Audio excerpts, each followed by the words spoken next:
اولین ویدیوی چنل سینیور دراگو. خیلی خوش اومدید. ببینیم اتاق W124 مرسدس بنز چیه. مرسدس بنز W124 در عین حال که خیلی ساده است، خیلی هم قشنگ. البته از یه طراح ایتالیایی همینم بالاخره انتظار میرم.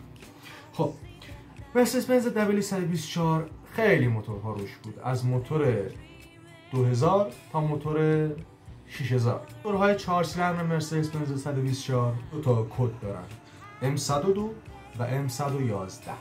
M102 میشه موتور 2000 و 2300. M111 میشه موتور 2000 و 2200. حالا 6 سیلندرش میشد M103 و M104. M103 2600 و 3000 و M104 5 مدل داره، از 2800 3000 3200 3400 و 3600. 3200ش سر ماشین هایی که داخل ایران هم منتاج می شدن هم بود، مثل موسو. مثلا موسو یکی از ماشین هایی بود که نسخه 3200ش موتور M104 سرش بود. 8 سیلندر موتور M119. 8 سیلندرش از 4200 داشت 5000 و 6000 که سر این اتاق بودن، بالاتر هم داره. این اتاق مرسدس بنز موتورهای دیزل هم بود، 4 سیلندر، 5 سیلندر و 6 سیلندر. OM 601 که 4 سیلندر 2000، 602 و 605ش، 2500 و 3000 5 سیلندر و 603 و 606 6 سیلندر. اینا موتورهای دیزل بودن. یه سدانه این ماشین یا 14 این ماشین.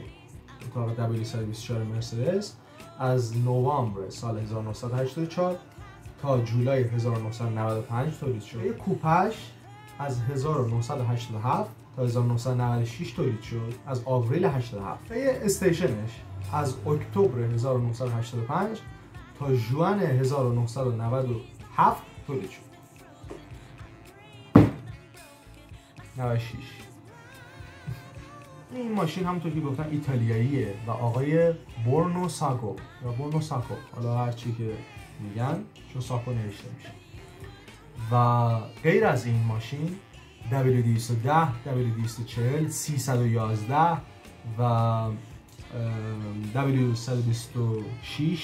همین W124، همه اینا رو طراحی کرده بود. موتورهای این ماشین که گفتم 8 سیلندر M119، 8 سیلندر 5000 سی سی M119 سر شاسی R129 مرسدس بنز بود که این شاسی رو پورشه طراحی کرده. خیلی جالب که من یکی از فیلم‌های قدیمی رو دیده بودم، داخل یکی از فیلم‌های جیم کری، اسمش دروگوه، داخل اون هم این ماشین بودش، R129.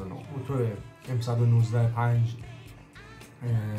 5000 اینه که 32 سوپاپه بوده، 32 سوپاپ و یعنی 16 سوپاپ این بر 16 سوپاپ اون بر. 8 سیلندر خروجینی بوده دیگه، 16 این بر 16 اون بر. بعد اون وقت ما درگیر 32 سوپاپ 16 سوپاپ پارس ایلیکس مثلا هنوز حدودا مال 30 سال پیشه، 26 7 سال پیش. و اون وقت الان هنوز ما داریم چیز تولید میکنیم، پژو پارس 8 سوپاپ. چه بازیه؟ این ماشین دو نوع بوده، دستی و اتومات، که اتوماتش 4 دنده و 5 دنده و دستیش هم همینطور 4 دنده و 5 دنده داشت. و اتاق بعدی این ماشین هم W210 میشه، اتاق قبلیش هم میشه W123. دارم از این ویدیو لذت برده باشید. اگر که خوشتون اومد سابسکرایب کنید و لایک و کامنت اینا هم که یادتون نره. ممنون. فعلا.